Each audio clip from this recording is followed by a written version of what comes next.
Hello everyone, and a warm welcome to the Territory of Cinema channel. If you are new here, please consider subscribing and giving this video a like. Today we are going to discuss the movie The Hobbit, The Desolation of Smaug from 2013. The journey continues with a palpable sense of mounting danger, much like the escalating tension in a carefully constructed suspense film, where the audience knows the inevitable climax is drawing nearer. Bilbo Baggins, the diminutive but increasingly resourceful hobbit, finds himself deep in the perilous wild alongside Thorin Oakenshield and the company of dwarves. Their shared goal remains the reclaiming of the Lonely Mountain from the clutches of the mighty dragon, Smaug. Their trek through the wilderness eventually leads them to the sinister Mirkwood Forest, a place where shadows seem to possess a life of their own. This segment of the adventure recalls the darker, more atmospheric set pieces often favored by filmmakers aiming for gothic horror, where the environment itself is an antagonist. Within this dense, oppressive woodland, their elven guides, notably the swift and skilled Legolas, whose lineage suggests a deep, almost innate connection to nature honed over millennia, much like an actor dedicating years to mastering a singular complex role, must intervene repeatedly to save the company. The elves, in their ethereal grace, dispatch giant spiders whose sheer scale evokes the creature effects mastery seen in early blockbuster creature features. Following this escape, the dwarves and Bilbo are captured by the Wood Elves, ruled by the fiercely protective King Thranduil. Thranduil's court, presented with an almost regal yet cold beauty, offers a temporary respite that quickly curdles into imprisonment. It's here that the narrative pivots toward a masterful display of stealth and ingenuity, themes often central to heist movies or espionage thrillers. It is Bilbo, utilizing the One Ring, which, for a hobbit, represents the ultimate transformation from obscurity to pivotal player, who engineers the company's daring escape. This sequence, involving barrels floating down a swift river, demonstrates a cleverness that often defines the best moments of underdog protagonists, echoing the ingenuity required in both filmmaking and any complex undertaking. Their escape lands them at the shores of Lake Town, Esgaroth, a human settlement built upon stilts over the water, a place brimming with a hardy populace, skeptical yet hopeful. Bard the Bowman, the town's reluctant hero, is introduced. Bard carries a weight of inherited destiny, a lineage tied to the ancient kings of Dale, much like an actor stepping into a role defined by their famous predecessor, hoping to live up to the legend. His skill with a bow is not just proficiency, it is a deep-seated necessity in the face of encroaching darkness. Meanwhile, the dwarves, driven by Thorin's increasingly consuming lust for gold, a psychological affliction that mirrors the obsessive nature sometimes seen in characters driven by ambition, perhaps reminiscent of classic tragic heroes, finally reach the Lonely Mountain. Bilbo, the designated burglar, creeps into the dragon's lair. Smaug, voiced with a captivating menace, is a masterpiece of calculated threat. His interactions with Bilbo are sharp, verbal sparring matches, where the dragon's ancient cunning clashes with the hobbit's newfound courage. Smaug's overwhelming size and intellect force Bilbo to rely entirely on his wits, showcasing the film's theme that true strength often lies in unexpected places. Smaug, enraged by the theft of a single cup, unleashes his fury upon the nearest and most vulnerable target, Lake Town. The ensuing destruction is spectacular, a visual tour de force showcasing immense cinematic power, where the water-based setting amplifies the tragedy. Bard, recognizing his inherited duty, the fulfillment of prophecy, takes up the legendary Black Arrow. This final confrontation between man and monster is set up with painstaking care, emphasizing the singular, precise action required to fell such an overwhelming force, culminating in a moment of inevitable, shattering impact. The stage is set for the consequences of greed and heroism to play out in the valley below the mountain. The desperate flight from the dragon's fiery breath leaves the survivors of Lake Town scattered and grieving, a tableau of profound loss that grips the viewer much like the aftermath of a devastating natural disaster in a gripping documentary. Bard, amidst the devastation, assumes a reluctant leadership, his quiet determination a stark contrast to the boisterous arrogance that often colors the dwarf company. He embodies the grounded heroism of the common man forced into extraordinary circumstances, a narrative archetype that resonates deeply because of its relatability. Thorin Oakenshield, now inside the reclaimed Erebor, is lost to the lure of the Arkenstone, the massive diamond that symbolizes kingship and heritage. His transformation is complete. The noble leader has been supplanted by a paranoid miser. This descent into avarice is portrayed with a tragic intensity, suggesting that even the most deeply held principles can be eroded by unchecked desire. He guards the treasure with a vigilance that alienates his remaining companions, particularly Fili and Kili, whose loyalty is tested by their uncle's increasing tyranny. Bilbo, burdened by the immense secret of having gifted the Arkenstone to Bard and the elven host as leverage for peace, a selfless yet politically explosive act, grapples with the consequences of his choices. He understands that true victory isn't merely taking back a hoard, it's ensuring stability, a concept often lost on those blinded by material wealth. His internal conflict mirrors the tension between individual conscience and collective ambition, a theme explored in countless dramas about political compromise. As the armies gather, the desperate men of Lake Town demanding recompense, the proud elves seeking recompense and an end to the dragon's threat, and the dwarves barricaded within, fiercely protective of their reclaimed home, a sense of inevitable conflict hangs heavy in the air. The human and elven forces represent a measured appeal to reason and justice, contrasting sharply with Thorin's stubborn, almost pathological refusal to negotiate, fueled by the dragon's gold still lying heavy in his mind. The arrival of the orcs and wargs, led by the formidable Azog, the pale orc who holds a personal, ancient vendetta against Thorin, shifts the focus from treasure disputes to outright survival. This sudden influx of a monstrous, unified external enemy serves as a narrative catalyst, forcing the squabbling factions to reassess their priorities. It's a classic storytelling device, wherein an even greater threat forces estranged allies to find common ground, echoing the urgency seen when disparate military units must combine forces against an overwhelming invasion. Legolas, whose skill in tracking and combat is almost supernatural, senses the depth of this new, organized evil, realizing that Smaug's death has merely cleared the path for something far more coordinated and insidious to rise. The final moments of the gathering see a precarious, tense alliance forming, the memory of the dragon's wrath still fresh, but the specter of annihilation by the orc hordes now looming larger, setting the stage for the great battle to come. The sudden, brutal arrival of the orc and warg armies acts as a harsh, unwelcome interlude to the simmering human-dwarf-elf standoff, much like an unexpected, chaotic riot interrupting a tense political negotiation. Azog the Defiler, with his unnerving pallor and the sheer weight of his personal history with Thorin, commands the invaders with a chilling efficiency. His leadership is not driven by mere conquest, but by a deep, almost artistic desire for vengeance against the line of Durin, making him a villain whose motivation is personal, much like a wronged artist seeking to destroy the critic who once scorned their early work. The remaining survivors of Lake Town, led by Bard, are utterly depleted, their resilience frayed by the dragon fire and the subsequent loss of their homes.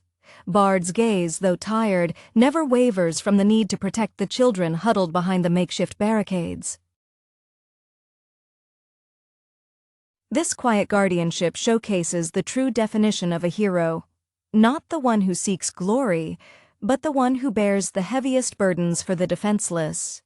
His partnership with the elven contingent, led by the coolly strategic Thranduil, is purely pragmatic. Their shared enemy has momentarily eclipsed their prior disagreements over treasure.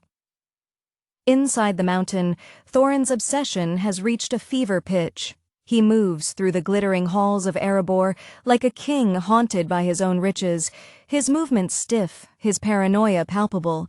It's a tragic performance of misplaced loyalty, where the kingdom he sought to reclaim has become his gilded cage. He regards Bilbo not with affection, but with suspicion, viewing the Hobbit's quiet morality as an obstacle to his paranoid preservation of the Horde. Bilbo, watching this disintegration, experiences profound sadness, feeling the weight of his small actions, the gift of the Arkenstone, as something that might have saved the dwarves from themselves, yet perhaps only accelerated their doom. Kili and Fili, Thorin's nephews, stand at a heartbreaking crossroads. Their devotion to their uncle wars with their growing concern over his madness and the impending battle. They represent the younger generation caught in the destructive wake of ancestral pride and obsession. Their shared glances across the barricades speak volumes of unspoken fear and inherited duty. As the orcs surge forward, their sheer numbers threatening to overwhelm the combined forces of men, elves, and the few resolute dwarves still capable of fighting outside the mountain, the urgency becomes almost suffocating. Legolas and Tauriel, the elven warrior whose own journey involves wrestling with the rigid dictates of her culture, fight with a fluid ferocity that contrasts sharply with the brutal, relentless assaults of the wargs. Their movements are poetry in motion against the grime and chaos of industrialized warfare, a visual metaphor for grace under overwhelming pressure. The final push towards the mountain gates, where the main conflict is set to erupt, is a moment of resigned courage, where every participant, from the stoic human archer to the fiercely loyal dwarf warrior, understands that the fight for the lonely mountain has just begun, and the price of reclaiming a legacy might be everything they have left. The sound of the orc war horns blare, a discordant symphony of malice that drowns out the desperate shouts of the allied forces, signaling the true commencement of the Battle of the Five Armies. This isn't just a clash over a mountain and its gold, it is a visceral confrontation between civilization and savagery, reminiscent of epic war films where the scale of the armies dictates the overwhelming odds. The lines of men, elves, and the few remaining loyal dwarves, now united outside the gates, form a fragile shield against the tide of black armor and snarling wargs. Thorin, finally spurred from his avarice by the immediate threat to his people and the sight of the devastating orc advance, seems to experience a momentary, agonizing flicker of his former self. He issues a genuine command, not driven by the gleam of the Arkenstone, but by the raw need for survival. His descent into madness has been so complete that this brief return to nobility feels both exhilarating and tragically fleeting, like a star momentarily breaking through heavy clouds only to be swallowed again. Fili and Kili fight with the fierce, unthinking bravery of young men defending their kin, their faces smeared with grime and desperation.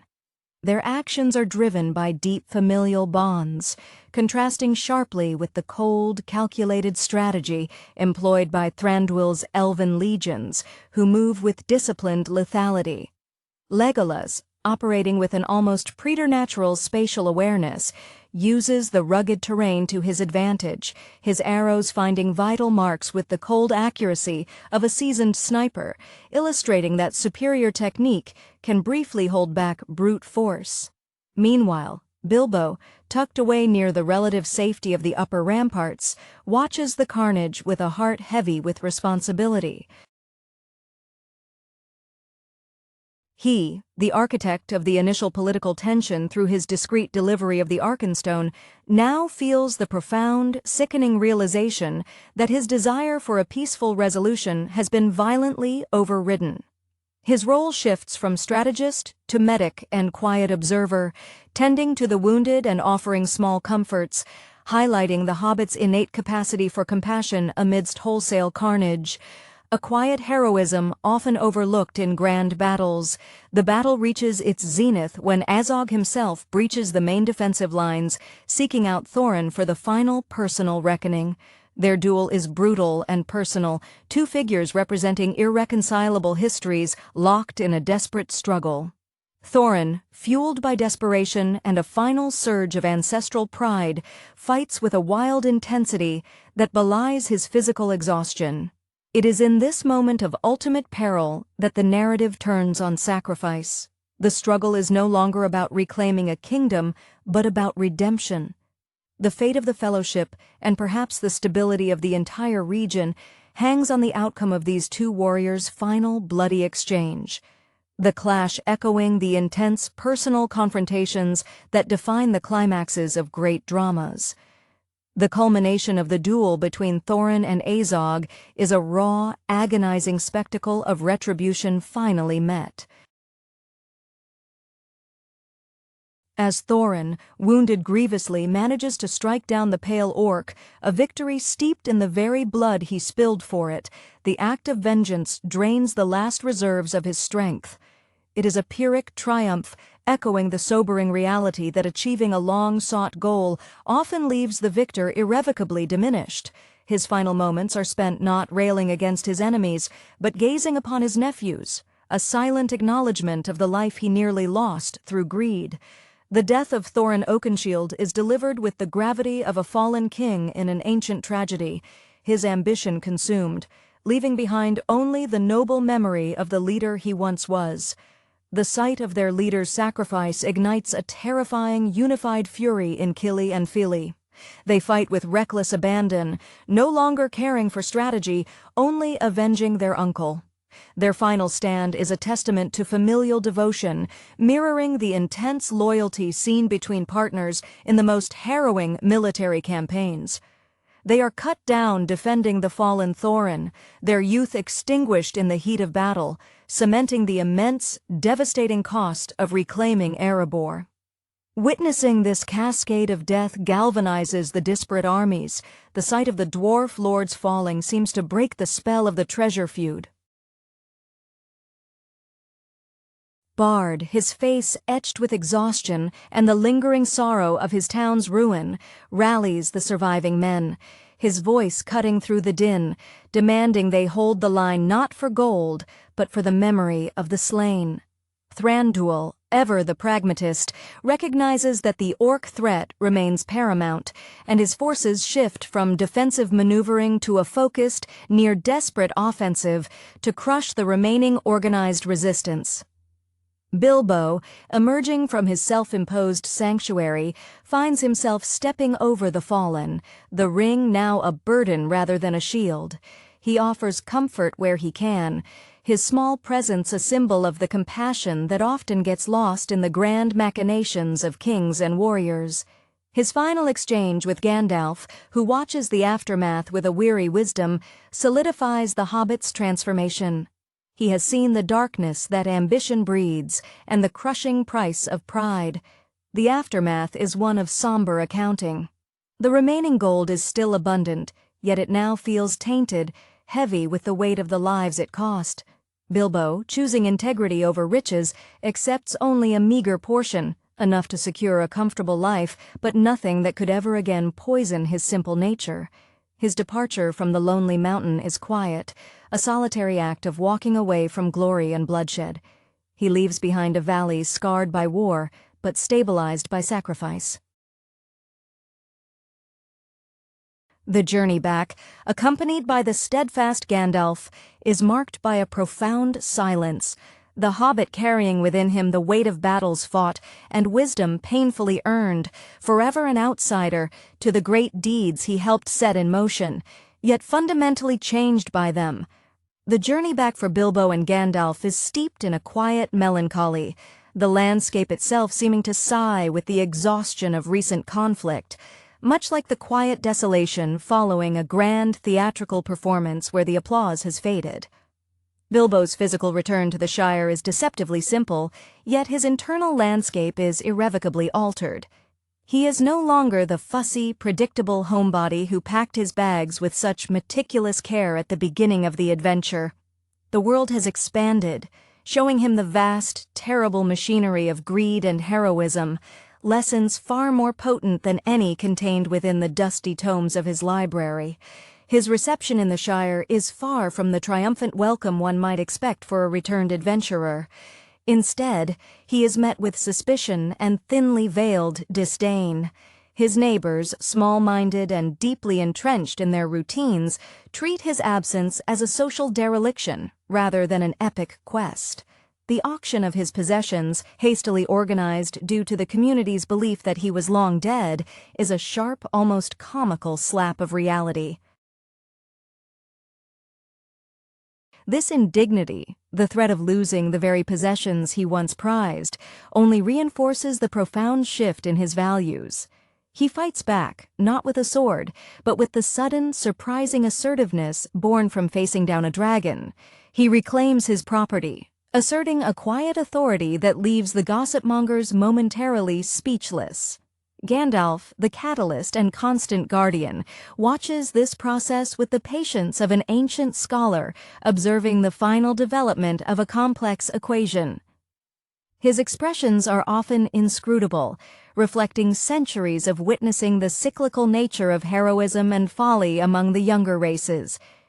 He understands that Bilbo's true prize is not the mithril coat or the silver and gold he modestly accepted, but the resilience of his own spirit, the ability to choose contentment over acquisition. Their parting conversation, brief and weighted with unspoken understanding, emphasizes that the great deeds are often done by the least expected participants, echoing the way a seemingly minor actor can steal the focus from the established stars of a long-running production. As Bilbo settles back into Bag End, the familiar comforts feel both welcome and strangely small. He often finds himself gazing out at the green hills, the scent of pipeweed mixing with the memory of volcanic sulfur. He possesses secrets, the knowledge of the ring's existence, the faces of the dead dwarves, the sheer power of Smaug, that he can never truly share without sounding mad. This isolation, the mark of the true veteran, sets him apart. He guards the ring, not as a treasure, but as a heavy, dangerous responsibility, tucking it away where its temptation cannot immediately fester, reflecting a deep understanding of addiction and corruption learned through painful proximity. The final image of Bilbo, perhaps pausing by the mantelpiece, tracing the outline of a small, familiar object while the wind whistles gently outside, speaks volumes. He has survived the desolation, but the echoes of Smaug's shadow will forever linger in the quiet corners of his comfortable, forever changed home. The profound solitude that settles upon Bilbo in the years following his return is not merely loneliness, it is the specific, isolating quiet of someone who has borne witness to horrors that his community is incapable of comprehending. This existence mirrors that of many decorated veterans who return from distant conflicts, finding their former world too small, their former concerns too trivial. He adopts a slower pace, a deliberate languor that masks the sharp, hyper-aware vigilance instilled by years on the road. The Shire's provinciality, once a comfort, now feels like a fragile shell, easily pierced by the knowledge Bilbo carries. His burgeoning reputation becomes a complex fabrication.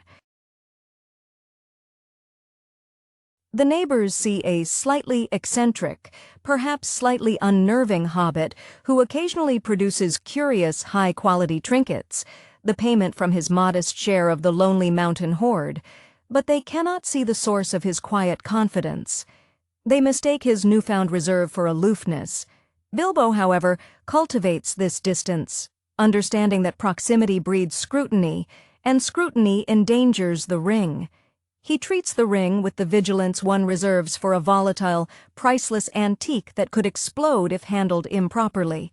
It is kept hidden, never worn for trivial matters, only briefly touched when the nightmares become too vivid, grounding himself in the cool, smooth weight of the gold. Gandalf's visits become less frequent, yet each arrival is a significant event. The wizard never presses Bilbo for details of the ring, possessing an unnerving, almost saintly patience regarding the pacing of necessary truths. Their conversations drift towards the wider world, rumors of shadow gathering in the east, the growing restlessness of other peoples, and Bilbo finds himself contributing insights rooted in first-hand observation of Azog's coordinated malice, knowledge that Gandalf absorbs with grim satisfaction. These exchanges confirm Bilbo's role. He was not just a burglar, but an unwilling scout who brought back vital intelligence about the true depth of Sauron's resurgence. Years flow into decades. Bilbo watches with paternal affection as Frodo Baggins, his young heir, grows up in Bag End. The adoption itself was an act of finding purpose, a way to channel his surplus affection without burdening the fragile peace he fought so hard to secure. He begins to share heavily curated tales that omit the blood and the dragon's fire, focusing instead on the riddles, the beauty of the elves, and the camaraderie of the dwarves before their fall. These stories are infused with a deep, bittersweet nostalgia, the kind that makes the teller smile while their eyes betray deep sorrow. He often finds himself slipping into a gentle, melancholic tone when describing Thorin, capturing the tragedy of a good heart overwhelmed by a terrible poison. The final enduring image is of an aged Bilbo, still possessing the spark of the burglar but now overlaid with the quiet dignity of a philosopher. He has navigated the grand narrative of his time, survived the terror, and ultimately chosen peace over power. He sits, perhaps writing his memoirs, the foundation of the history that will eventually be known. A humble figure whose greatest triumph was not slaying a monster, but recognizing when to walk away from the spoils of victory, choosing the simple green comfort of home over the cold majesty of a king's throne. The twilight years at Bag End, though outwardly peaceful, are characterized by Bilbo's increasing detachment from the mundane concerns of the Shire, a subtle alienation that only those who have stared into the abyss can truly know. His longevity, aided perhaps by the very object he keeps secreted away, makes him an anomaly among his kin, who age and fade with predictable swiftness. This extended lifespan becomes both a blessing and a quiet curse, forcing him to bury friend after friend, reinforcing the painful truth that he does not truly belong in this idyllic, sheltered world anymore. The contrast between the vibrant, terrifying memory of Mirkwood and the scent of fresh-cut grass becomes a daily, internal negotiation. He develops a particular, almost obsessive focus on the craft of storytelling and poetry, an outlet for the experiences too dangerous to voice directly. His poetry often deals with themes of lost loyalty and the deceptive gleam of gold, lines steeped in the unspoken knowledge of Thorin's final hours. These verses, read aloud during quiet gatherings, are often met with polite confusion by the younger hobbits, who perceive only fanciful whimsy, failing to grasp the underlying gravity. This inability of his neighbors to connect with his reality further seals his solitude. He becomes a living archive of a world far larger and more perilous than they can conceive. The occasional glimpse of Gandalf, who always seems to arrive with a storm brewing on the horizon, serves as a necessary tether to the larger world's movements. These visits are crucial checks on the ring's influence. Gandalf's sharp gaze seems to penetrate the floorboards of Bag End, assessing not just Bilbo's physical health, but the subtle psychological wear caused by carrying such a profound secret. He subtly guides Bilbo towards viewing the ring not as an inherited burden, but as a temporary trust, planting the seeds for its eventual, necessary relinquishing. The wizard understands that while Bilbo has the strength to carry the ring across Middle-earth, he lacks the detachment required to willingly part with it without external intervention. Bilbo's legacy within his own family is carefully managed. He grooms Frodo not just as an heir to property, but as an inheritor of a certain sensibility, a readiness to look beyond the horizon. He subtly praises the virtues of curiosity, quiet courage, and most importantly, the wisdom of refusal when offered excessive wealth or power. This careful tutelage is the Hobbit's final, most profound act of heroism, ensuring that the dangerous artifact, which corrupted a dwarf king and brought armies to battle, passes into hands that might, with the right guidance, be prepared to do the necessary, terrible thing. The ring remains silent in its box, but the tension of its presence permeates the very foundations of Bag End, waiting for the next chapter of history to unfold outside the borders of the peaceful Shire. The passing of time in the Shire takes on a deceptive quality for Bilbo. Days are marked by the slow, predictable growth of his garden, rather than the seismic shifts he once witnessed on the battlefield. Yet, beneath the surface of domestic tranquility, a constant vigilance remains, the almost twitchy alertness of a sentinel who knows the enemy is merely dormant, not defeated. This heightened state contrasts sharply with the placid contentment of his neighbors, who view his occasional bouts of restlessness, a sudden craving for a walk under the moon, or an inexplicable urge to check the sturdiness of the lock on his desk drawer, as mere eccentricities of old age. His physical possessions, once the focus of much fuss, now serve as tactile anchors to his memories. He handles the small, beautifully wrought mithril shirt, a gift from Thorin's reclaimed treasury, with a tenderness that speaks volumes. It is not the monetary value he cherishes, but the final, desperate act of generosity it represents, a physical testament to the dwarf's brief moment of clarity before death. He often handles the small gifts he kept, a few carved wooden figures from the wood elves, a piece of shimmering scale perhaps shed by Smaug, not as treasures to be displayed, but as relics of a near-mythical past. The relationship with the younger generations of hobbits is bittersweet.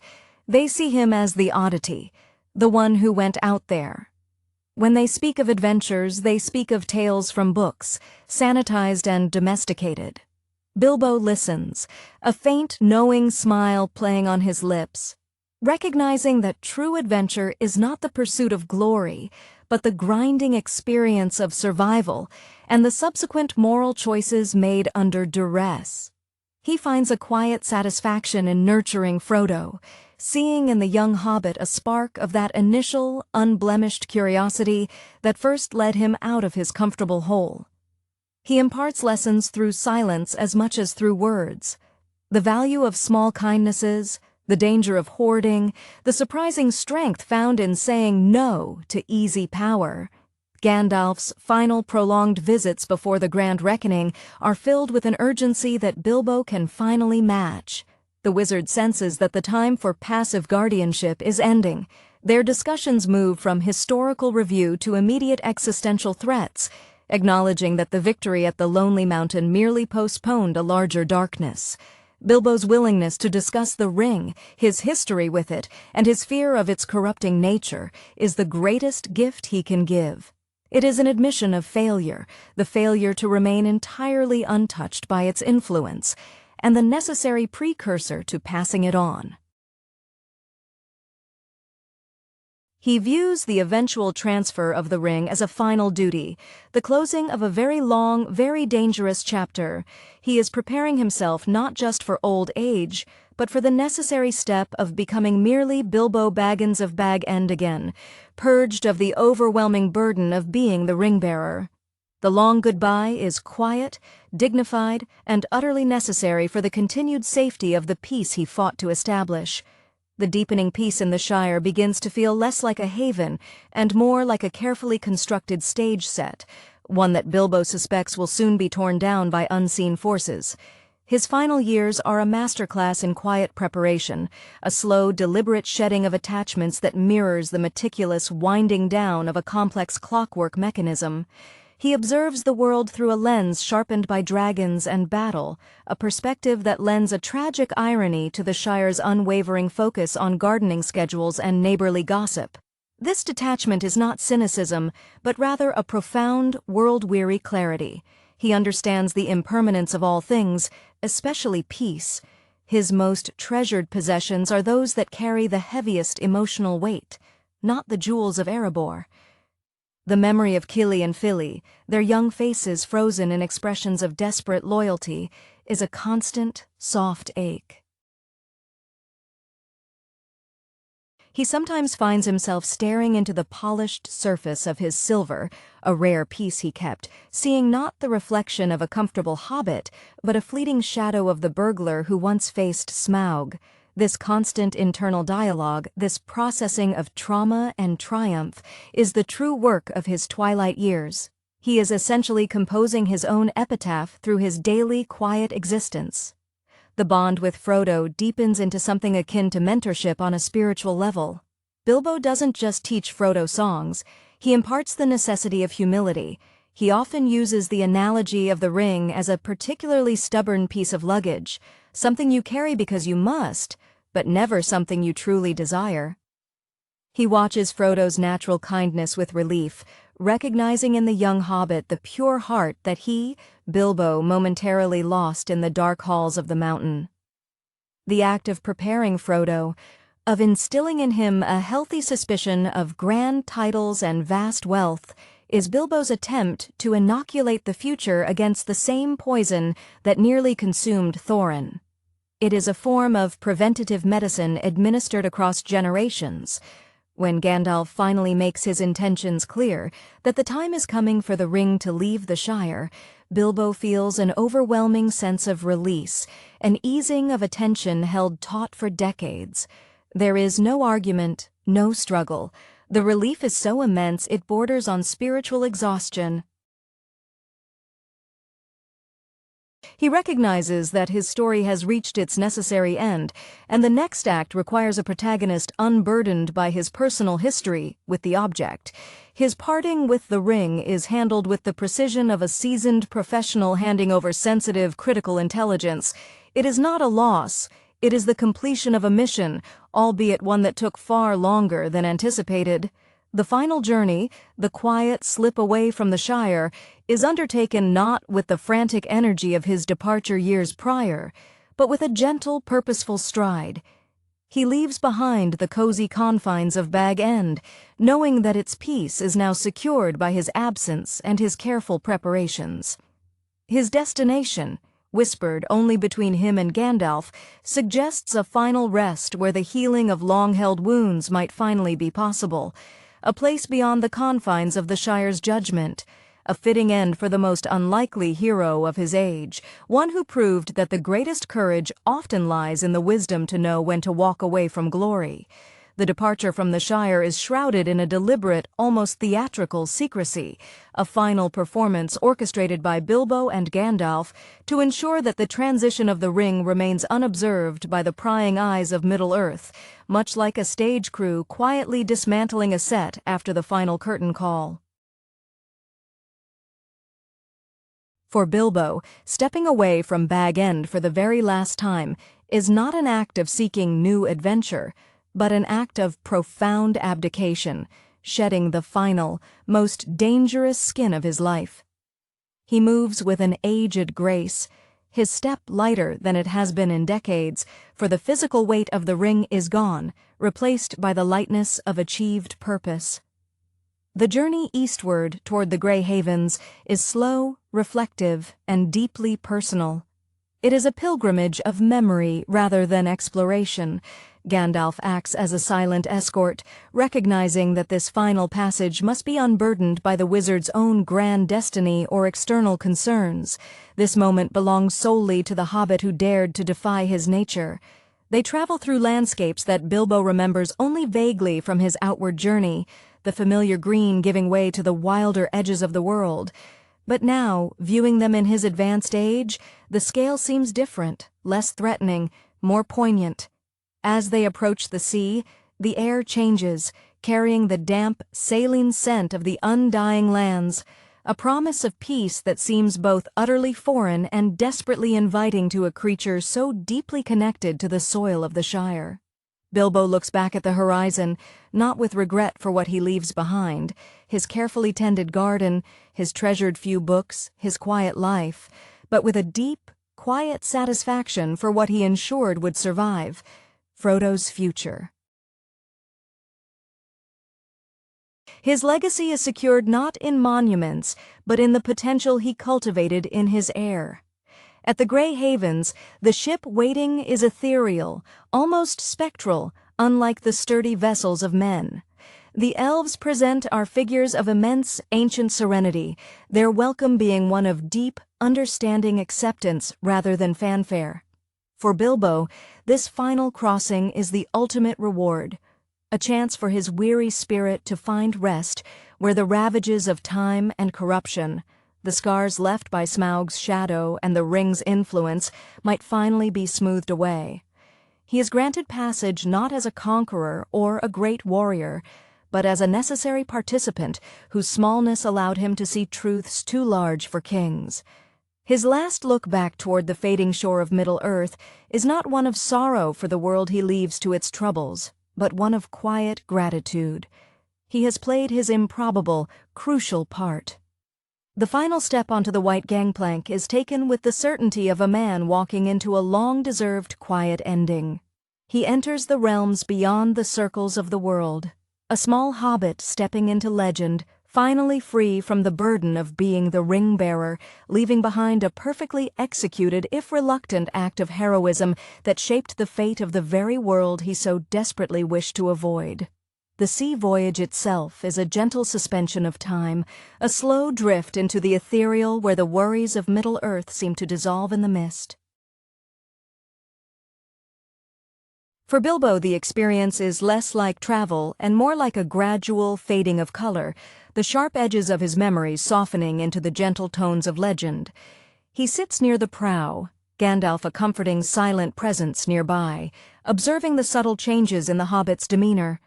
The wizard sees the last vestiges of the anxiety that clung to Bilbo for 70 years, the residual fear of being discovered, the need to constantly check his pockets, finally receding like a low tide. The Undying Lands, when finally glimpsed, are not the bustling golden metropolis of elven lore, but a place of profound ancient stillness. It is a landscape that seems sculpted by pure thought, where light filters through ancient trees with a reverence that borders on the sacred. Here, the aches of his old age, the stiffness in his knees, the weariness in his eyes, do not vanish immediately, but they cease to matter. He is no longer defined by the physical decay that plagues mortals. The air itself feels clean, unburdened by smoke, malice, or the lingering scent of dragon horde dust. Bilbo's first days are spent in quiet contemplation, absorbing the profound sense of rightness that permeates the island. He is treated with an unconditional respect that the Shire, for all its superficial affection, could never truly offer. Here, his story is known, valued not for its spectacle but for its essence, the triumph of simple goodness over innate corruption. He is given a sanctuary where his extraordinary experiences can finally settle into memory without the pressure of performance or concealment. He realizes that his journey has brought him full circle, not back to the beginning, but to an ultimate resolution. He seeks out places of deep quiet, places where the sound of running water or the whisper of the sea can drown out the phantom sound of Azog's war horns or the sharp, greedy voice of Thorin echoing in the mountain halls. In these moments of deep solitude, Bilbo begins the true work of reconciliation, forgiving himself for the small manipulations required during his quest, and honoring the friends he lost, understanding that their sacrifices paved the way for his peace. The final years are a serene dissolution. Bilbo rarely speaks, communicating more through gentle gestures and the deep warmth in his eyes. He has become, in essence, a living echo of the Shire's best qualities, purified by fire and elevated by wisdom.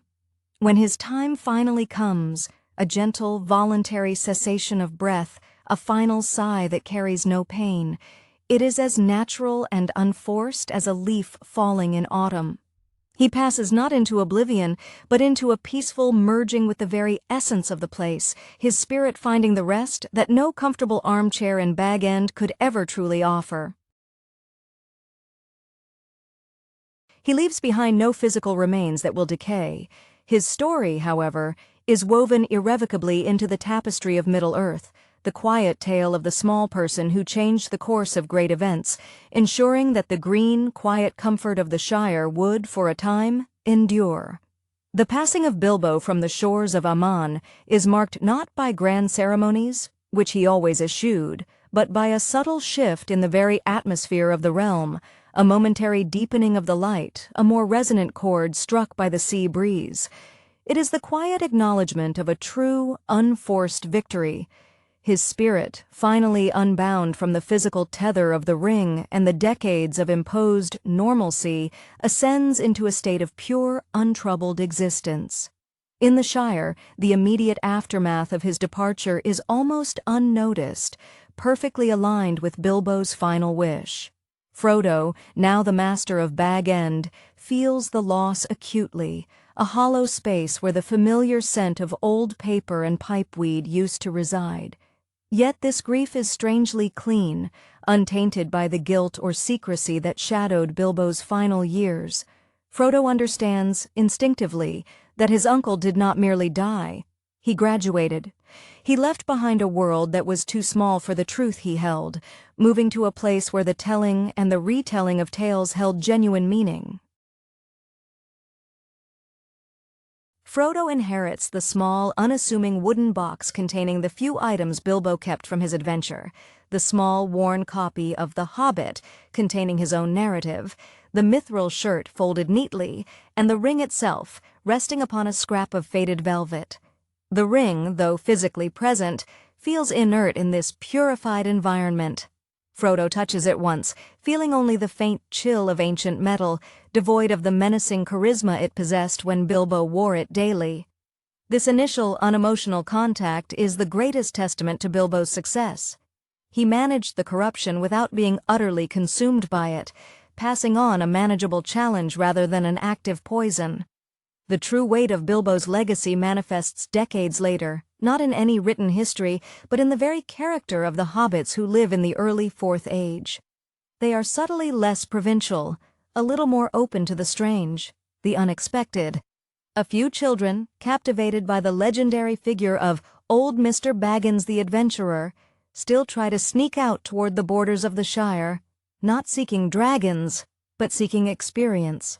A small, rebellious spark Bilbo nurtured, this quiet defiance of provinciality is his most enduring gift to his people.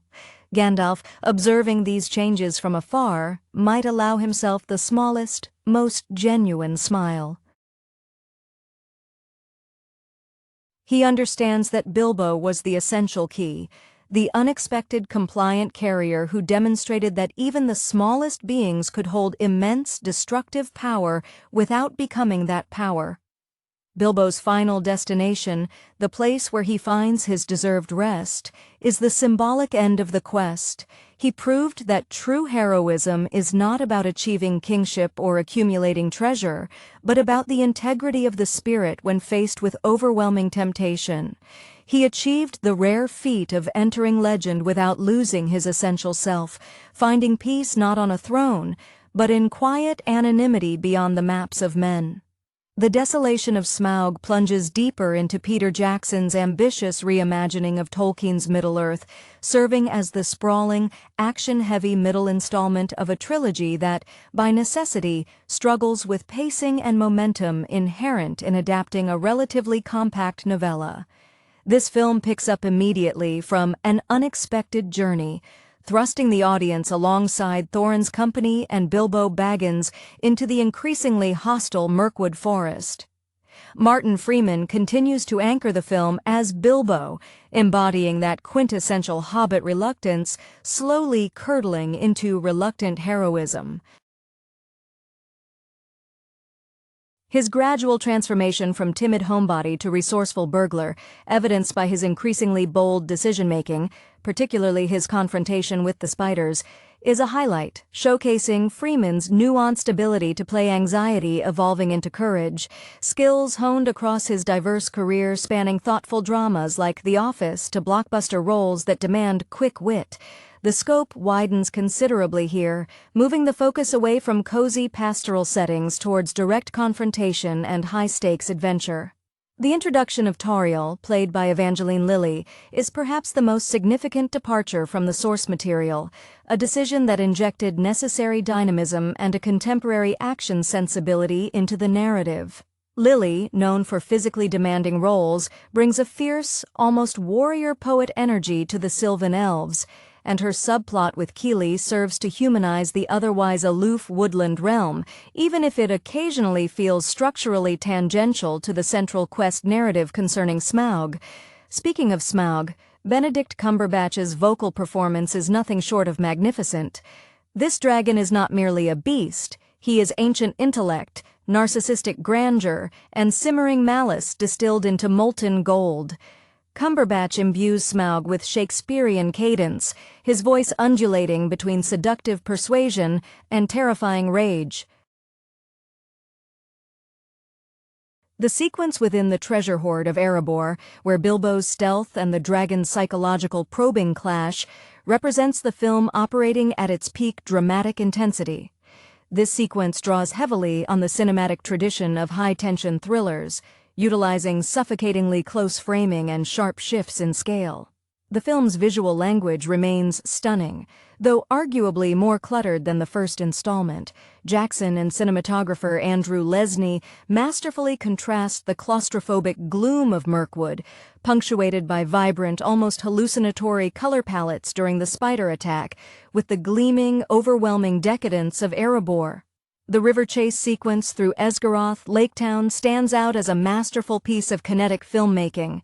It's a testament to practical effects married seamlessly with digital artistry, showcasing the logistical challenges of moving an entire company through churning waters while simultaneously battling orcs and avoiding aerial threats. This action set piece allows for the introduction of Bard the Bowman, portrayed by Luke Evans, who brings a grounded, world-weary nobility to the descendant of Girion. Evans' performance grounds the high fantasy elements, representing the plight of ordinary folk caught in the machinations of destiny and ancient greed.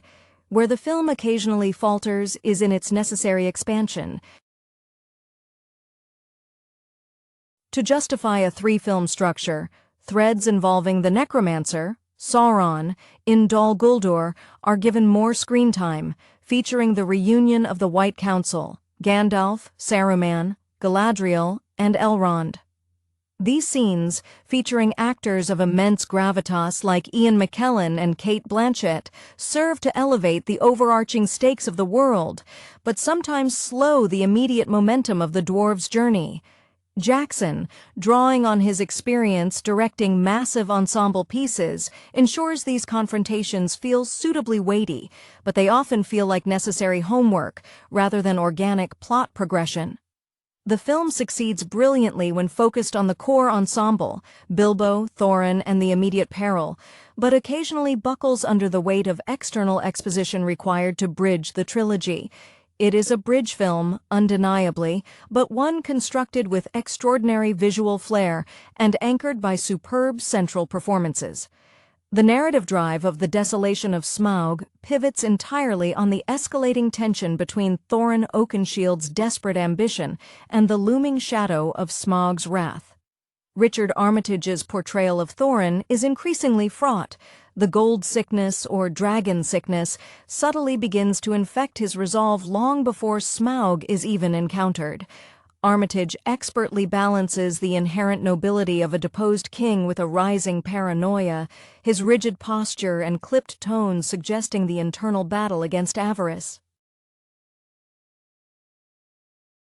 This descent into obsession creates fertile ground for dramatic conflict, contrasting sharply with Bilbo's burgeoning sense of responsibility toward the company's safety over their ultimate treasure. The journey through Mirkwood, already a famously perilous location in Tolkien's lore, is visually translated here as a psychological pressure cooker. The oppressive canopy blots out hope, and the sequence involving the giant spiders becomes a crucible for Bilbo. Watching Freeman navigate that threat, relying on the newly acquired ring for invisibility, yet using his wits to actively save the dwarves rather than merely escape, is where his arc truly solidifies.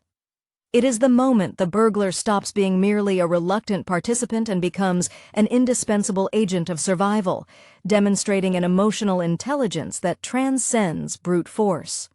Toriel's role further complicates the established romantic dynamics, adding an element of prohibited yearning. Lily's physical performance, particularly in the fight sequences where she moves with the fluid lethality of a woodland predator, elevates the action considerably. Her concern for Keeley, played by Aidan Turner, who manages to inject significant charm and heroic potential into the warrior dwarf, provides a necessary counterpoint to the dwarf's singular focus on gold. This relationship, though not in the book, serves Jackson's cinematic mandate to weave multiple emotional tapestries, ensuring that the stakes feel personal for more than just the protagonist and the king under the mountain. When the company finally reaches Lake Town, Esgaroth, the film introduces a vital sense of civic reality. This is not just a stopover, it is a community teetering on the brink of ecological and political ruin. Ruled by the self-serving master, Stephen Fry's character, Fry brings a wonderfully oily complacency to the role, embodying the petty corruption that festers while grand evils like Smaug are ignored.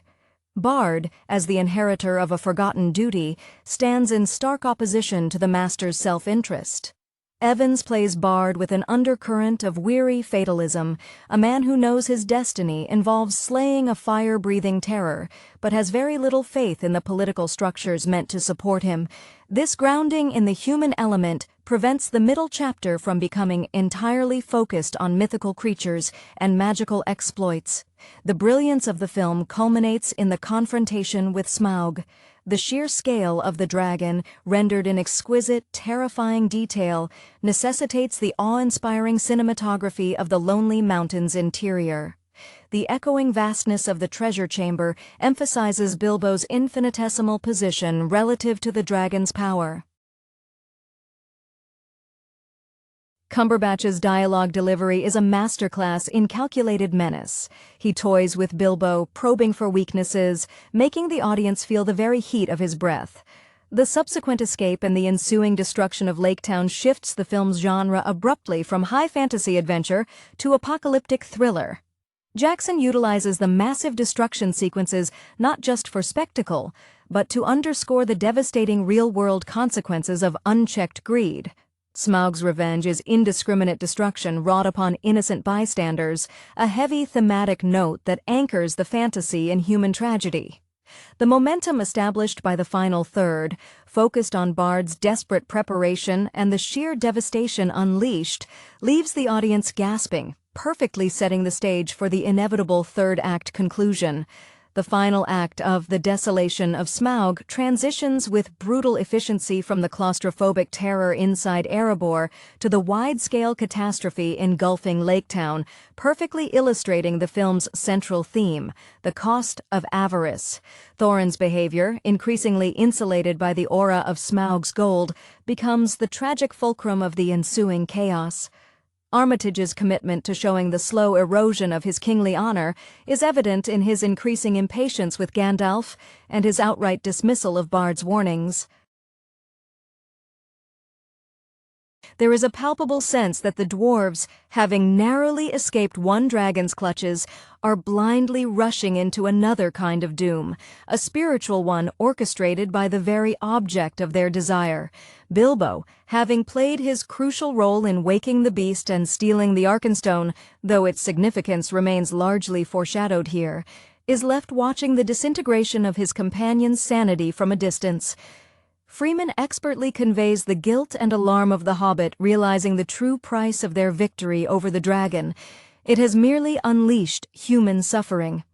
His quiet moments of strategic thinking, often contrasted sharply with Thorin's explosive rhetoric, highlight the core difference between the respectable burglar and the obsessed king.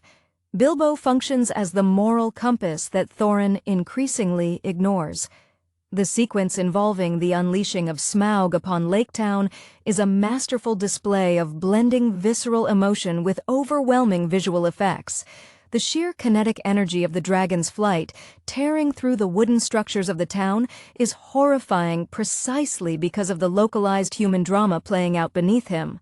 Luke Evans' Bard is given his finest hour here. He is not a flawless hero, but a burdened father and reluctant leader forced into an impossible situation. His reliance on the secret Black Arrow, a hereditary burden that speaks to generations of failures and prophecies, gives his archer persona a profound weight. The connection established earlier between Bard and the desperation of the common people, a direct contrast to the isolated, jewel-hoarding mentality of Thorin, pays off in the film's emotional climax outside the mountain. The narrative tension is expertly managed by the ongoing subplot involving Gandalf and his investigation into Dol Guldur. McKellen brings his characteristic gravitas to the scenes with the White Council, subtly communicating the immense danger Sauron represents even in his weakened state. These interludes, while occasionally slowing the pace of the main adventure, are essential for framing the localized conflict of the dragon and the treasure within the larger struggle for Middle-earth. Galadriel's manifestation of power against the shadows is visually spectacular, reminding the audience that the stakes transcend mere dwarven retrieval missions. Ultimately, The Desolation of Smaug is a film defined by escalation. It trades the world-building charm of the first film for relentless forward momentum and escalating peril. While the added material concerning Tauriel and the elves occasionally feels grafted onto the adaptation, serving the need for more screen time and action choreography, the emotional core remains fiercely intact. The battle between greed and genuine guardianship, epitomized by the clash between the small hobbit and the massive, ego-driven dragon. The film ends not with resolution, but with a devastating cliffhanger, leaving the audience reeling from both aerial destruction and internal, fracturing loyalties among the company. The transition into the final, unresolved chapter sets the stage for a narrative saturated with consequences, heavily leaning into the epic scale that Jackson cultivated across his cinematic endeavors. The immediate aftermath of Smaug's fiery rampage over Esgaroth leaves the surviving populace scattered and desperate, a stark, grim tableau contrasting sharply with the glittering halls of Erebor they sought to reclaim. This focus on the human toll, specifically through Bard's leadership amidst the wreckage, firmly establishes the foundation for the conflict that will define the next installment, the siege and the battle over a mountain's worth of ill-gotten gold. The quiet resilience of the Lake Town survivors, galvanized by their recent devastation, provides a necessary moral counterweight to the increasingly paranoid and self-interested dwarves barricaded within the lonely mountain. Thorin's complete immersion into the dragon sickness becomes the film's most potent internal tragedy heading into the finale. Armitage portrays this descent not as a sudden snap, but as a slow, inexorable poisoning of the spirit. His refusal to parley with Bard, whose legitimate claim to reparations is now amplified by the death and destruction wrought by the beast they roused, solidifies Thorin's tragic flaw, an inability to see beyond the immediate territorial prize. This obsession makes him an actively antagonistic force to the very people who rely on him for the mountain's protection against outside threats. His interaction with the Arkenstone, which he clutches like a talisman against impending doom, symbolizes his spiritual blindness. Meanwhile, the arrival of the disparate armies, the newly empowered elves led by Thranduil, drawn by the scent of danger and perhaps a residual concern for the captured orcs and wargs encountered earlier, and the grimly determined men of Lake Town, introduces a complex geopolitical layer. Thranduil, played with cool, detached aristocratic menace by Lee Pace, represents an ancient power uninterested in human suffering unless it directly impacts elven security or interests, creating friction with Bard's pragmatic demands. This assembly of forces around the now empty but still desirable Erebor perfectly sets up the strategic maneuvering that will dominate the ensuing battle, forcing the protagonists to deal with both the external threat of armed confrontation and the internal threat of Thorin's intractable greed. Jackson's established strength in orchestrating massive ensemble clashes ensures that the groundwork laid here, regarding troop movements and strained diplomacy, promises the large-scale warfare that the climax demands, moving the focus entirely from subterranean stealth to open-field strategy. The groundwork laid by the preceding devastation in Lake Town directly fuels the moral urgency driving the assembled forces. Bard, now the undisputed leader born from crisis, embodies the principle of necessity over inherited right. His pragmatism is born of the ashes of his town. He views the gold not as a birthright for the dwarves, but as vital reparations owed to the living survivors whose homes were incinerated by the beast, roused by dwarven enterprise. This conflict between ancestral entitlement, championed by Thorin, and social responsibility, embodied by Bard, forms the emotional core leading into the final confrontation. Luke Evans ensures that Bard's resolve is tempered with visible exhaustion, carrying the weight of every lost life in his posture and gaze, making his defiance of Thorin utterly compelling. Thorin's isolation within the mountain deepens the tragedy. Richard Armitage conveys the final stages of the dragon sickness through a disturbing rigidity. His movements become sharper, less fluid, reflecting a king who has become a fortress defending treasure rather than a leader defending a people. His communications with Gandalf, who attempts fruitlessly to reason with the corrupted monarch, are brittle and dismissive.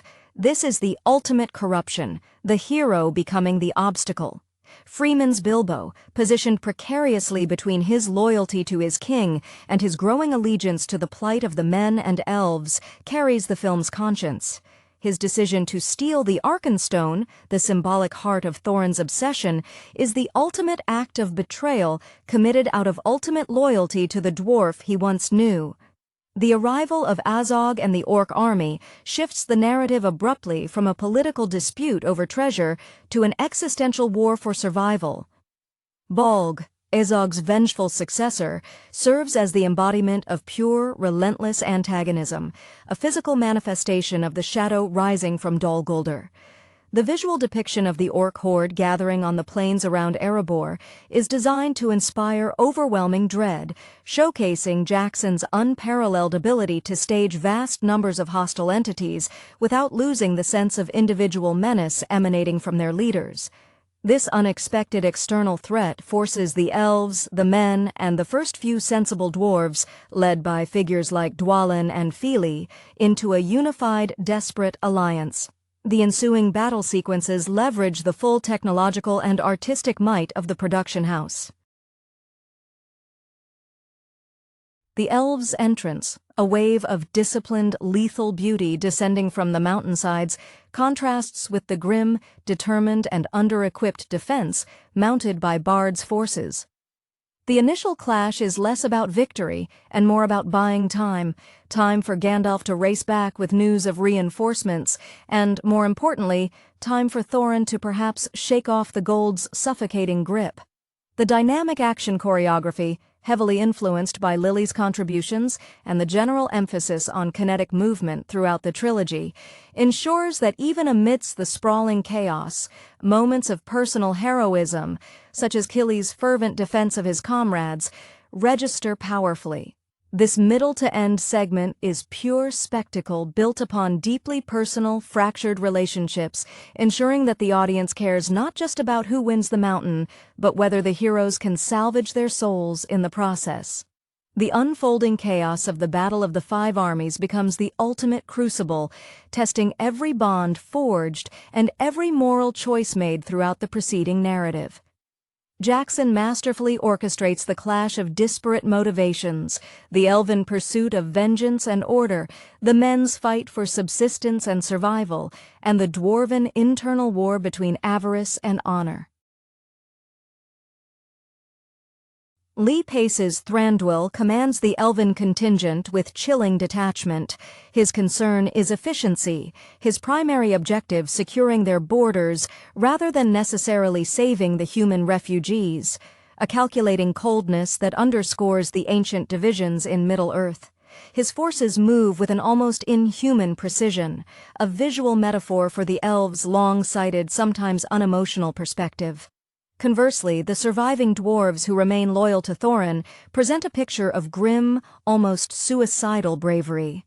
They fight not for a kingdom yet, but for the corrupted vision of their king. Armitage infuses Thorin's actions in battle with a desperate, cornered animal fury. He fights with unmatched skill, yet his effectiveness is undermined by his singular focus, protecting the vicinity of the Arkenstone, which Bilbo has cleverly given away to force parley.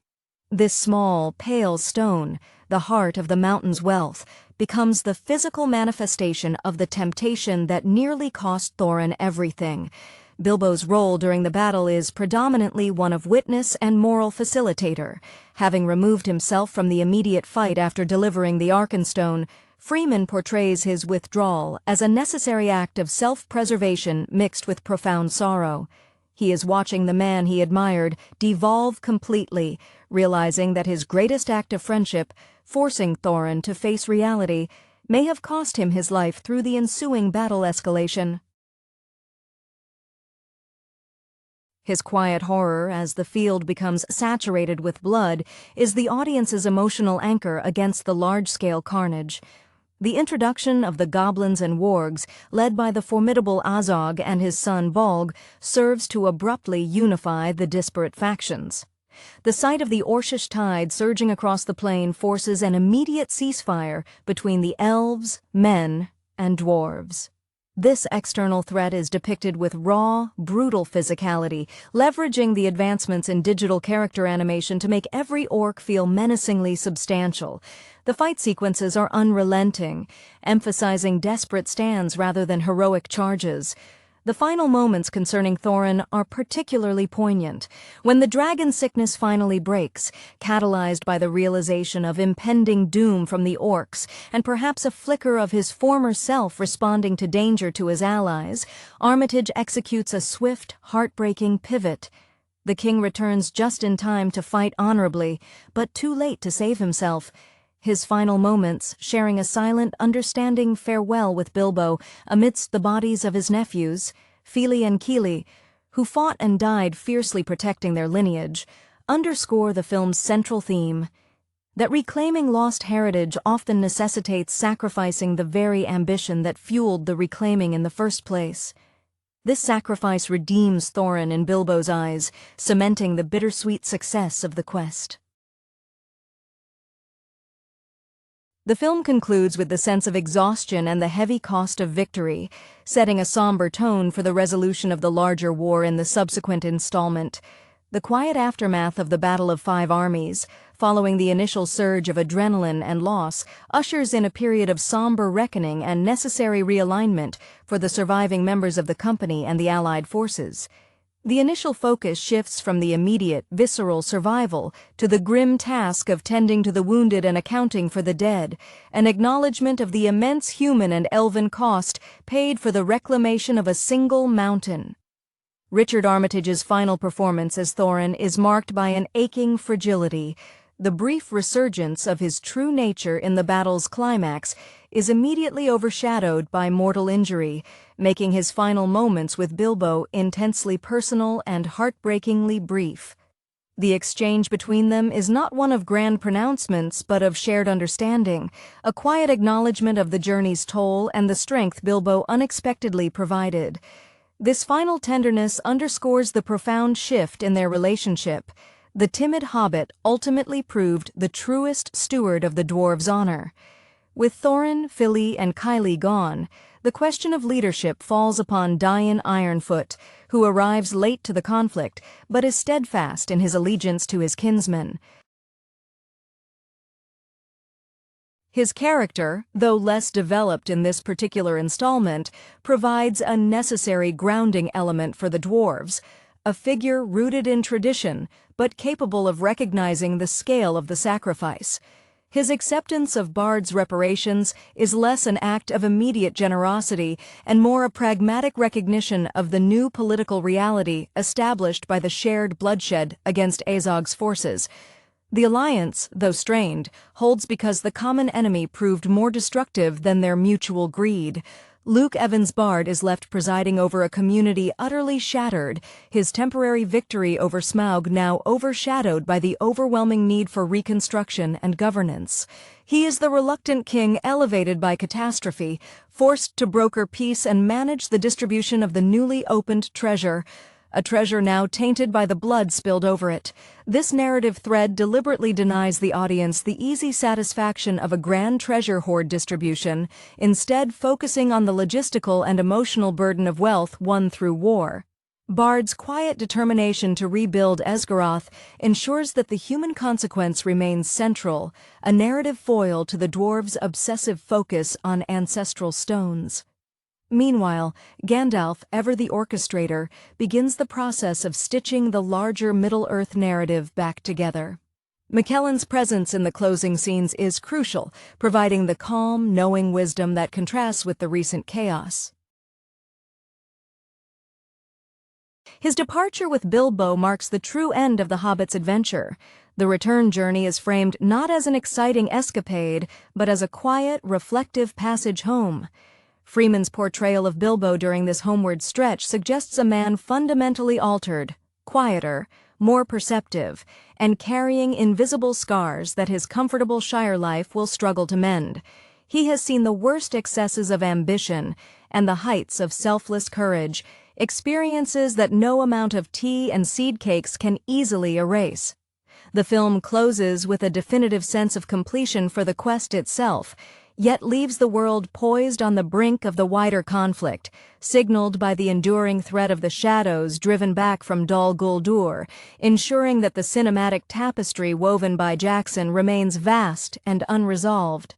The final coda, focusing on Bilbo's departure from the newly organized realm under the Lonely Mountain, is perhaps the most emotionally resonant sequence in the film, precisely because it strips away the spectacle of dragon slaying and grand battles to focus on personal consequence. Freeman's performance here carries the weight of the entire trilogy's thematic exploration. What is the true cost of adventure? Bilbo is no longer the wide-eyed innocent who stumbled out of the Shire. He is a survivor burdened by knowledge.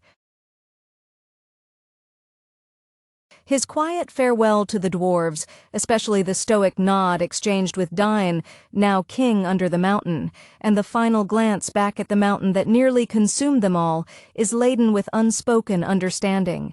The gold he brought back, the small chest of treasures he earned, feels almost incidental compared to the intangible wealth of experience and the heavy price paid by his friends. Gandalf serves as the narrative bridge back to normalcy, or rather, the realization that true normalcy is no longer attainable for Bilbo. McKellen plays the wizard with a gentle solemnity, understanding that the physical journey is complete, but the psychological one for the Hobbit has just begun. Their travel back is intentionally paced slower than the frantic journey outward, allowing the audience to absorb the impact of the preceding events. This segment cleverly echoes the beginning of an unexpected journey, the comfort of the road leading back to the comfort of home, but the tone is irrevocably changed. Where before there was eager anticipation, now there is quiet reverence for the simple existence they are returning to. The film's success in its conclusion hinges on this return to relative scale. By ending not on the majesty of the newly won Erebor, but on the small figure of Bilbo walking a familiar path, Jackson skillfully re-establishes the central perspective. The vastness of Smaug, the might of the orc armies, and the political maneuvering of the elves all recede, leaving the audience with the intimate realization that even the grandest epic begins and ends with the heart of a single individual grappling with overwhelming events.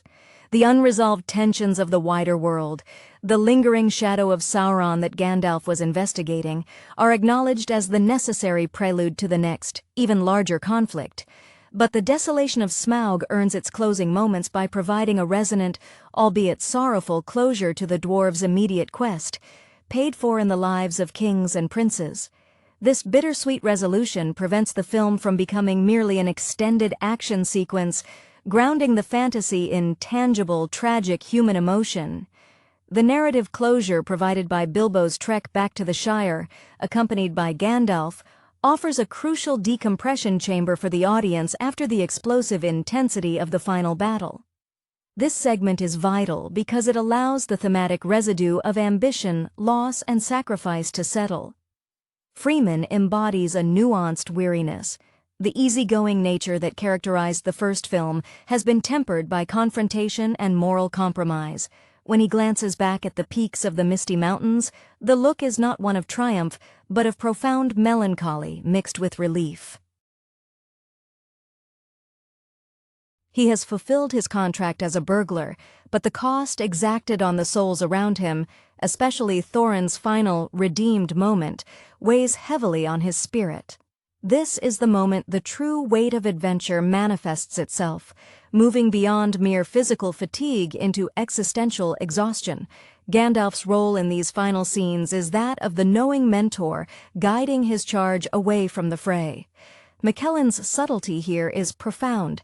He doesn't lecture Bilbo on the perils of greed, but rather validates the painful wisdom Bilbo has acquired. The road itself seems different now, less enchanting and more like a necessary path to reconciliation with the ordinary.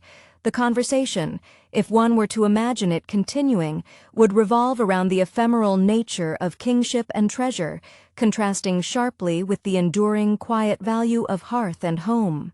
This intentional slowing of the pace serves as Jackson's cinematic palate cleanser, preparing the audience for the looming, grander darkness he intends to unleash next. The return to the Shire itself is steeped in an almost unbearable sense of alienation. Bilbo, who left seeking adventure, returns having found more than he bargained for, potentially alienating him from the very comfort he sought to protect.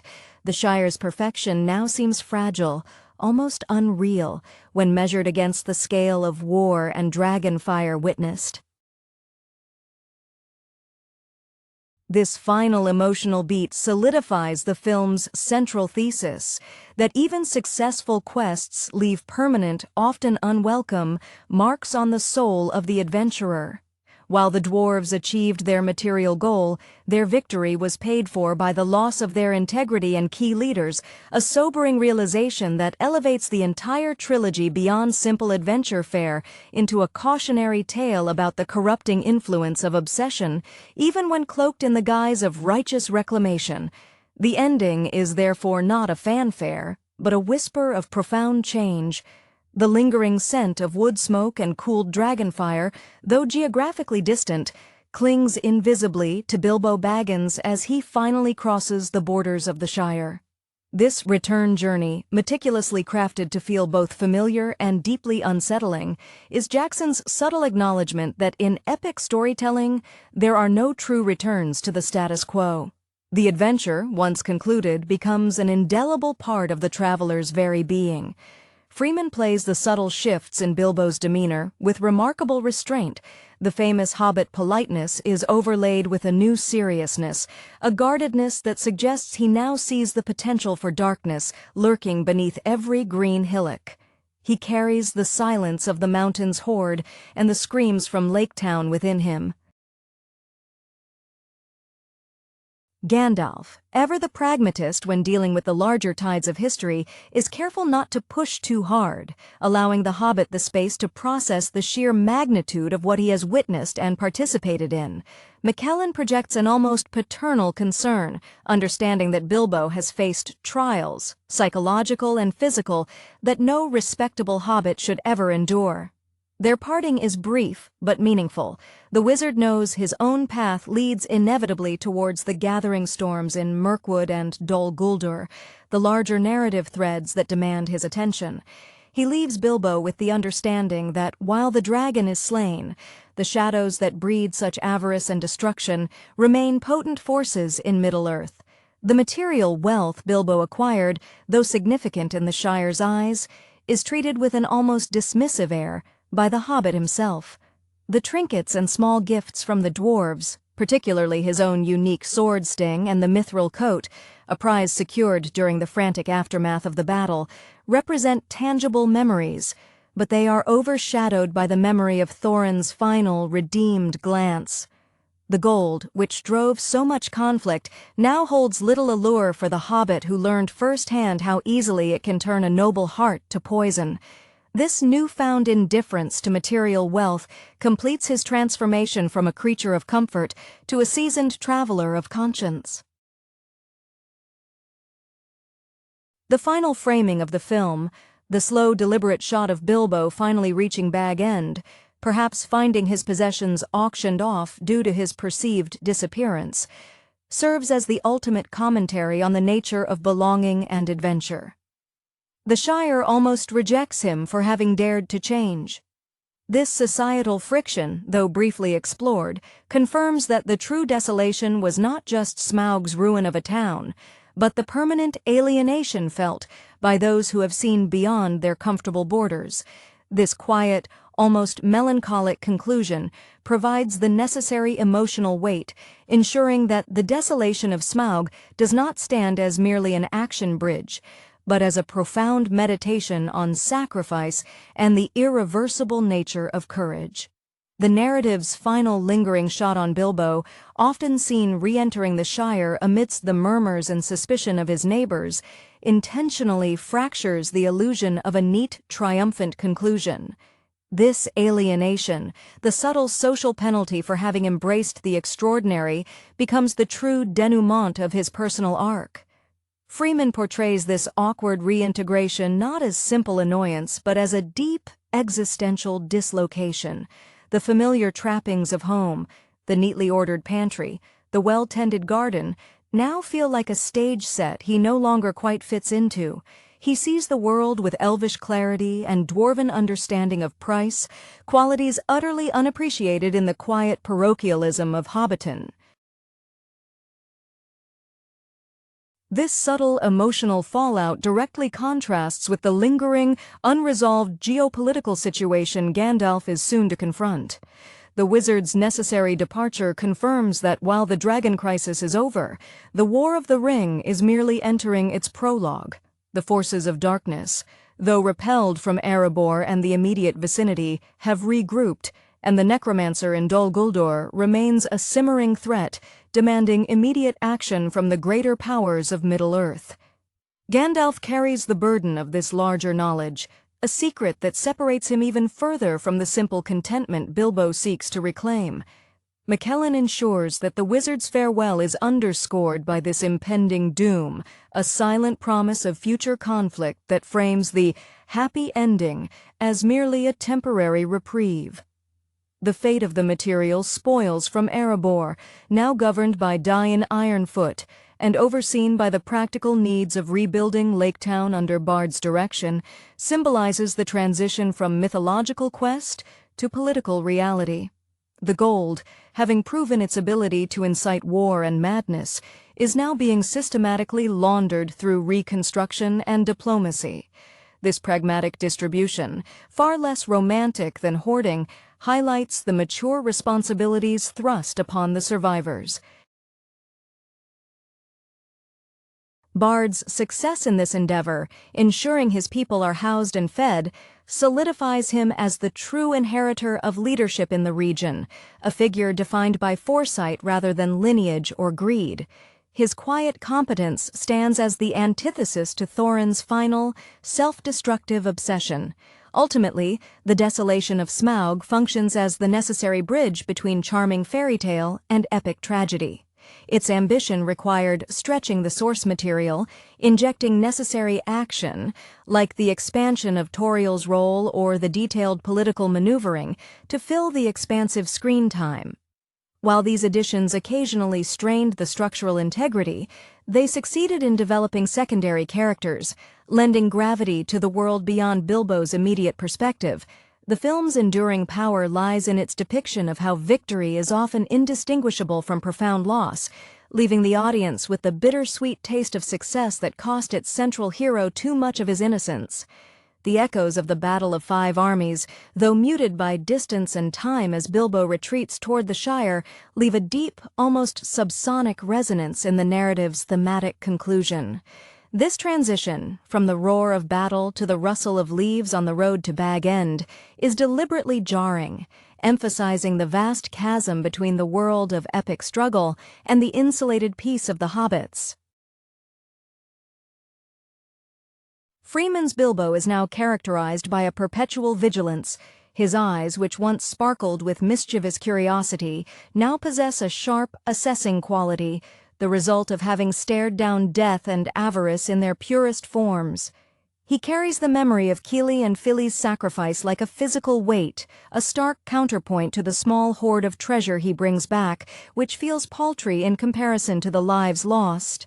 The physical manifestation of this internal struggle is often subtle, a sudden flinch at a loud noise, an unusual quietude when presented with frivolous Shire gossip, or an almost obsessive care taken over the small, perfect sphere of the Arkenstone, which, by rights, belongs to the dwarves, but which he seems compelled to guard as a symbol of Thorin's true legacy, his final, noble redemption.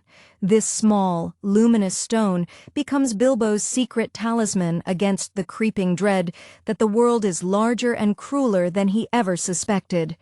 In the wider world, the consolidation of power around Erebor marks a fragile new political order.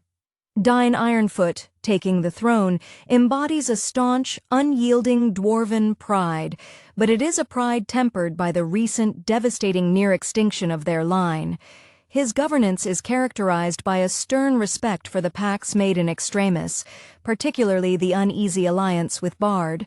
Bard, still navigating the immense human tragedy of Lake Town's destruction, emerges as the architect of necessity. Evans plays this role with the stoicism of a man perpetually fighting downhill. His duty is not to glory, but to logistics, ensuring that the reparations stabilize his people rather than plunging them into further conflict. His relationship with the Elven contingent, led by the still skeptical Thranduil, remains coolly transactional, a testament to the fact that shared enemies do not automatically forge lasting friendships between ancient, divergent races. Lily's Toriel, having survived the battle, but perhaps not the emotional fallout of her forbidden attachment to Kili, represents the cost borne by the non-human characters. Her storyline, though cinematic augmentation, serves as a potent reminder that love and yearning often bloom in the most perilous, inappropriate moments. Her arc, ending likely in a renewed, solitary guardianship of the Greenwood, reinforces the theme that genuine connection often requires great sacrifice or painful severance in a world constantly threatened by darkness. The silence following the battle is not peace. It is merely the brief, held breath before the inevitable confrontation with the rising shadow from the east, making the quiet moments of Bilbo's return all the more poignant precisely because the audience knows the true battle for Middle-earth is still to come. The weight of these individual denouements, Bilbo's alienated return, Dain's stern governance, Bard's painstaking reconstruction, and Gandalf's northward pull toward imminent confrontation, serves to finalize the trilogy's overarching commentary on the allure and destructiveness of singular goals. The film, having begun with the seemingly achievable objective of reclaiming a treasure, concludes by showcasing that the true victory lies not in securing gold, but in preserving honor and fostering necessary human connection amidst catastrophic events. Richard Armitage's performance, though concluded, casts the longest shadow over this resolution. Thorin Oakenshield's final ascent into heroism, bought at the price of his life and sanity, becomes the ultimate tragic statement on the quest narrative. He achieved his ancestral dream, yet the very substance of that dream, the gold, rendered him momentarily monstrous. His final moments of clarity resonate because they are achieved only when the pursuit of the treasure is violently superseded by the defense of his friends, signaling that genuine kingship is defined by guardianship, not acquisition. The residual magic and mythology woven throughout Jackson's direction ensure that even the quiet scenes pulse with latent energy. The scenes involving the elven contingents departing back towards Mirkwood are rendered with a breathtaking, almost sorrowful grace. Thranduil's realm retreats into the shadows, having performed their necessary role, yet forever maintaining their distance from the messy affairs of men and dwarves. This separation underscores a key tension, the inability of grand ancient powers to fully solve the localized, greed-driven crises of the younger races. Ultimately, the Desolation of Smaug solidifies its place as the pivot point of the trilogy. It systematically strips away the romantic sheen of adventure, replacing it with the cold reality of consequence. The successful quest for Erebor results in 5 armies fighting, the death of a king, the devastation of a town, and the moral scarring of a hobbit. It is a conclusion where success tastes suspiciously like defeat, perfectly setting the stage for the overwhelming moral and military test of the Battle of the 5 Armies, where the surviving protagonists must now contend not with mythical beasts or dragon sickness, but with the grim geometry of open warfare and the inescapable specter of Sauron's dominion. The quiet moments before the final act are thus not closure, but a profound inhalation before the final, world-altering storm. Hello everyone, and a warm welcome to the Territory of Cinema channel. If you are new here, please consider subscribing and giving this video a like. Today we are going to discuss the movie The Hobbit, The Desolation of Smaug from 2013. The journey continues with a palpable sense of mounting danger, much like the escalating tension in a carefully constructed suspense film, where the audience knows the inevitable climax is drawing nearer. Bilbo Baggins, the diminutive but increasingly resourceful hobbit, finds himself deep in the perilous wild alongside Thorin Oakenshield and the company of dwarves. Their shared goal remains the reclaiming of the Lonely Mountain from the clutches of the mighty dragon, Smaug. Their trek through the wilderness eventually leads them to the sinister Mirkwood Forest, a place where shadows seem to possess a life of their own. This segment of the adventure recalls the darker, more atmospheric set pieces often favored by filmmakers aiming for gothic horror, where the environment itself is an antagonist. Within this dense, oppressive woodland, their elven guides, notably the swift and skilled Legolas, whose lineage suggests a deep, almost innate connection to nature honed over millennia, much like an actor dedicating years to mastering a singular complex role, must intervene repeatedly to save the company. The elves, in their ethereal grace, dispatch giant spiders whose sheer scale evokes the creature effects mastery seen in early blockbuster creature features. Following this escape, the dwarves and Bilbo are captured by the Wood Elves, ruled by the fiercely protective King Thranduil. Thranduil's court, presented with an almost regal yet cold beauty, offers a temporary respite that quickly curdles into imprisonment. It's here that the narrative pivots toward a masterful display of stealth and ingenuity, themes often central to heist movies or espionage thrillers. It is Bilbo, utilizing the One Ring, which, for a hobbit, represents the ultimate transformation from obscurity to pivotal player, who engineers the company's daring escape. This sequence, involving barrels floating down a swift river, demonstrates a cleverness that often defines the best moments of underdog protagonists, echoing the ingenuity required in both filmmaking and any complex undertaking. Their escape lands them at the shores of Lake Town, Esgaroth, a human settlement built upon stilts over the water, a place brimming with a hardy populace, skeptical yet hopeful. Bard the Bowman, the town's reluctant hero, is introduced. Bard carries a weight of inherited destiny, a lineage tied to the ancient kings of Dale, much like an actor stepping into a role defined by their famous predecessor, hoping to live up to the legend. His skill with a bow is not just proficiency, it is a deep-seated necessity in the face of encroaching darkness. Meanwhile, the dwarves, driven by Thorin's increasingly consuming lust for gold, a psychological affliction that mirrors the obsessive nature sometimes seen in characters driven by ambition, perhaps reminiscent of classic tragic heroes, finally reach the Lonely Mountain. Bilbo, the designated burglar, creeps into the dragon's lair. Smaug, voiced with a captivating menace, is a masterpiece of calculated threat. His interactions with Bilbo are sharp, verbal sparring matches, where the dragon's ancient cunning clashes with the hobbit's newfound courage.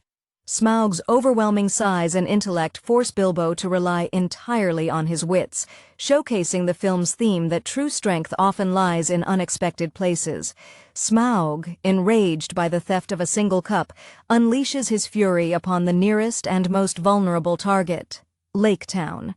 The ensuing destruction is spectacular, a visual tour de force showcasing immense cinematic power, where the water-based setting amplifies the tragedy. Bard, recognizing his inherited duty, the fulfillment of prophecy, takes up the legendary Black Arrow. This final confrontation between man and monster is set up with painstaking care, emphasizing the singular, precise action required to fell such an overwhelming force, culminating in a moment of inevitable, shattering impact. The stage is set for the consequences of greed and heroism to play out in the valley below the mountain. The desperate flight from the dragon's fiery breath leaves the survivors of Lake Town scattered and grieving, a tableau of profound loss that grips the viewer much like the aftermath of a devastating natural disaster in a gripping documentary. Bard, amidst the devastation, assumes a reluctant leadership, his quiet determination a stark contrast to the boisterous arrogance that often colors the dwarf company. He embodies the grounded heroism of the common man forced into extraordinary circumstances, a narrative archetype that resonates deeply because of its relatability. Thorin Oakenshield, now inside the reclaimed Erebor, is lost to the lure of the Arkenstone, the massive diamond that symbolizes kingship and heritage.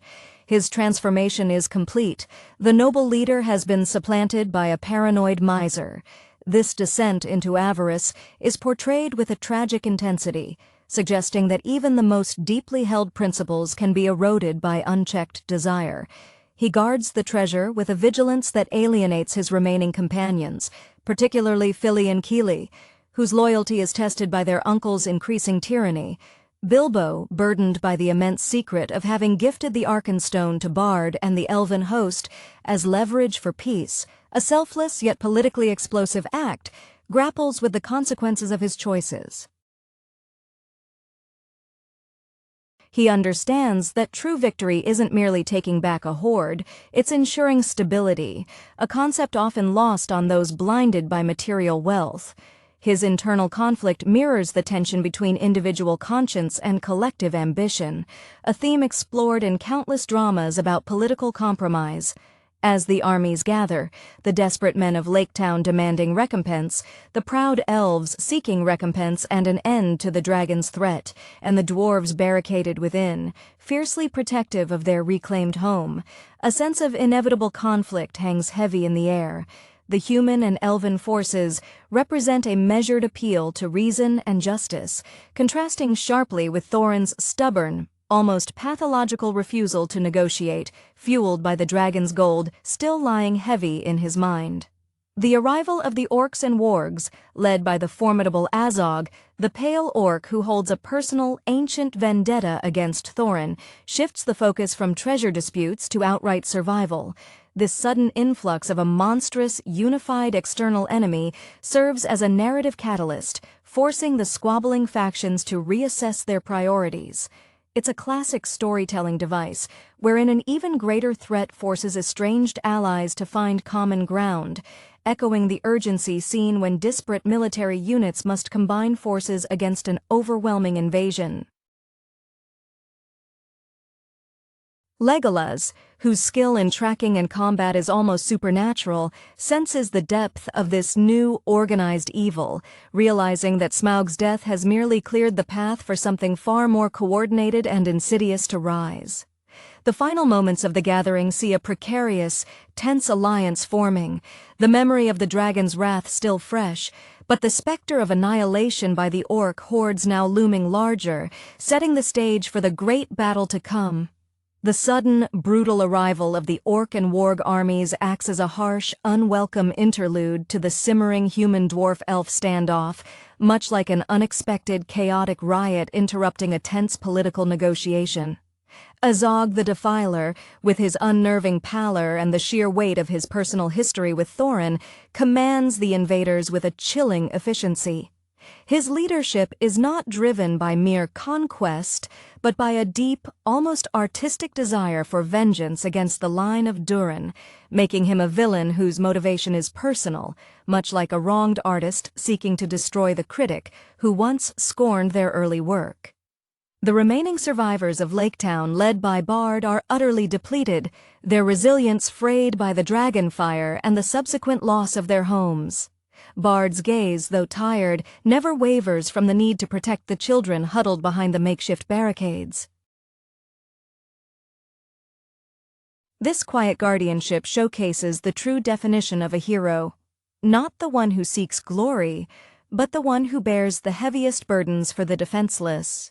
His partnership with the Elven contingent, led by the coolly strategic Thranduil, is purely pragmatic. Their shared enemy has momentarily eclipsed their prior disagreements over treasure. Inside the mountain, Thorin's obsession has reached a fever pitch. He moves through the glittering halls of Erebor like a king haunted by his own riches, his movements stiff, his paranoia palpable. It's a tragic performance of misplaced loyalty, where the kingdom he sought to reclaim has become his gilded cage. He regards Bilbo not with affection, but with suspicion, viewing the Hobbit's quiet morality as an obstacle to his paranoid preservation of the Horde. Bilbo, watching this disintegration, experiences profound sadness, feeling the weight of his small actions, the gift of the Arkenstone, as something that might have saved the dwarves from themselves, yet perhaps only accelerated their doom. Kili and Fili, Thorin's nephews, stand at a heartbreaking crossroads. Their devotion to their uncle wars with their growing concern over his madness and the impending battle. They represent the younger generation caught in the destructive wake of ancestral pride and obsession. Their shared glances across the barricades speak volumes of unspoken fear and inherited duty.